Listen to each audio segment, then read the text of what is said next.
Hola, buena.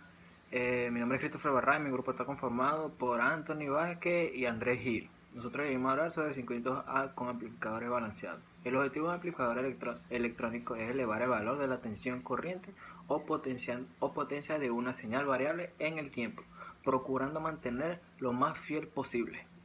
Amplificador operacional práctico. Sus características, su ganancia de tensión en un lazo abierto. Los amplificadores operacionales son dispositivos compactos, activos y lineales de alta ganancia, diseñados para proporcionar la función de transferencia deseada.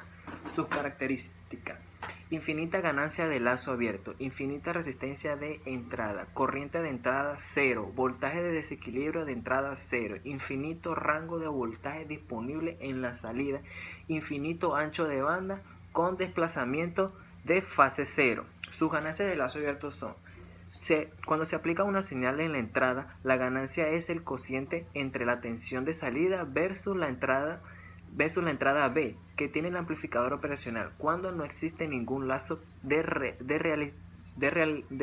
realimentación entre la salida y alguna de las dos entradas. De modo común.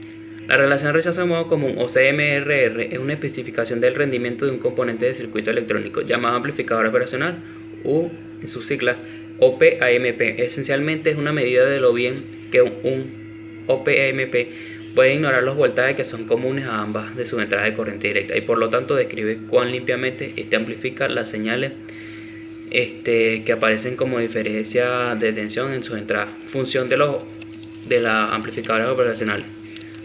Un amplificador operacional está diseñado para amplificar la diferencia de voltaje entre sus dos entradas de alimentación, debido a que este es una corriente directa de sus componentes. Sus dos entradas son una señal positiva y un voltaje negativo. El amplificador operacional utiliza circuitos de realimentación para doblar la diferencia de tensión entre las dos entradas y enviarle a su única salida la cantidad de amplificación. Se denomina ganancia de la señal de los amplificadores operacionales, y la amplificación de la diferencia de las tensiones de entrada se denomina ganancia diferencial.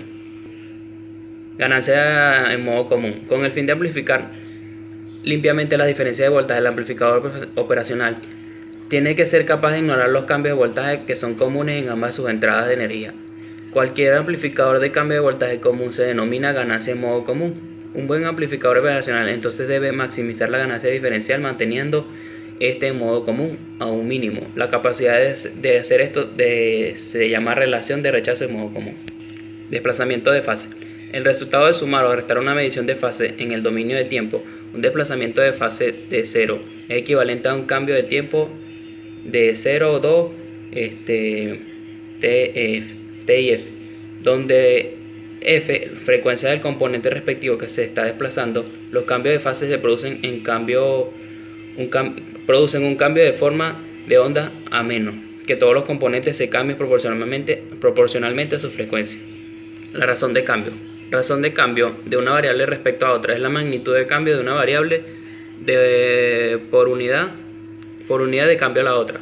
También se llama tasa de cambio. Si las variables no tienen ninguna dependencia de la tasa de cambio de 0, comenzando por la razón instantánea del cambio de una función cuya variable es independiente del tiempo es t, suponiendo que q es la cantidad que varía con respecto del tiempo, escribiendo q igual a f de t, siendo el valor de q en el instante t.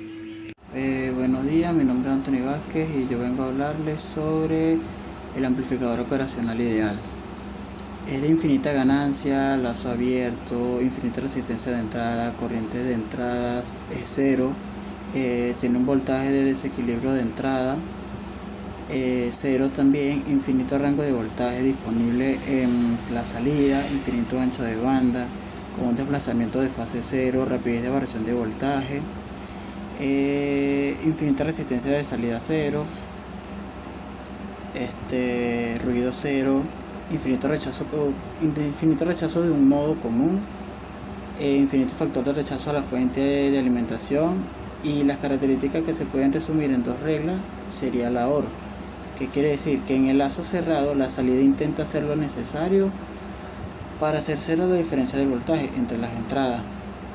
Las corrientes de entradas al dispositivo vendrían siendo 0. Cálculo de ganancia de tensión. La ganancia de tensión se obtiene del cociente de la tensión en la salida. entre la tensión de la entrada. Un ejemplo es que si un amplificador tiene una entrada de 0.1 bpp, o sea, voltios pico pico, y una salida de 10 voltios pico pico, la ganancia de tensión será igual a 10 voltios pico pico entre 0.1 voltios pico pico, quedarían 100. Los dispositivos poseen dos entradas, una entrada no inversora, que sería en la cual hay una tensión indicada como otra inversora, sometida a una forma ideal en el dispositivo, que amplifica solamente las entradas conocidas como tensión de entrada diferencial. La tensión de voltaje de salida del dispositivo está dada por una ecuación, en la cual representa la ganancia del dispositivo cuando no hay realimentación, condición conocida también como un lazo o bucle, que se le puede llamar así también. En algunos amplificadores diferenciales existen dos salidas con desfase de 180 grados para algunas amplificaciones especiales. Y la entrada inversora dice que si la entrada inversora es conectada a tierra de manera directa o mediante una resistencia y el voltaje de entrada aplicando a la otra entrada es positivo, la salida será la de la máxima tensión positiva de alimentación. Si es negativo, la salida será el valor negativo de alimentación. Como no existe realimentación desde la salida a la entrada del amplificador operacional, actúa como comparador. Gracias.